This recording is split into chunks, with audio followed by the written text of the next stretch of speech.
انا الفتره اللي فاتت كان عندي اكتئاب بسبب شعري وما لقيتش غير حل واحد بس، وهو براند سول. فالنهارده هتكلم معاكم عنه.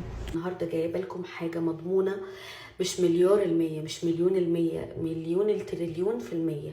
فيلا نتكلم عن سول وبراند سول اللي انا بقيت استخدمه عشان نفهم كل الديتيلز اللي بيقدموها في الزيت بتاعهم. اول حاجه الديرمارول بنحطها على راسنا دايركت قبل ما نستخدم الاويل عشان الاويل يدخل في الدماغ على طول. الهير اويل ده عامه بيطول جذور الشعر وبيتقل الشعر وبيخلي فيه كثافه وتغذيه للشعر دايركت على طول. وبتحطوه في العلبه دي عشان يعني الموضوع يبقى سهل بالنسبه لكم انكم تحطوه على شعركم على طول، ده لو انتوا حابين ان انتوا تحطوه. وطبعا ما تنسوش الديرمارول وانتوا بتستخدموا برضو الاويل. اهم حاجه بيكون معاه فرشه دي بتعمل مساج للشعر عشان توصلي الزيت للبصيلات كويس قوي. انا معجبه جدا بالباكجينج. نيجي بقى للكريم بتاع الشعر ده، فظيع بجد، عن تجربه واستخدام. استخدمته حبه حلوين عشان كده طلعت اتكلم عنه. هيخلي شعركم ناعم جدا، وبجد فيه كميه فيتامينز طبيعيه وجميله جدا.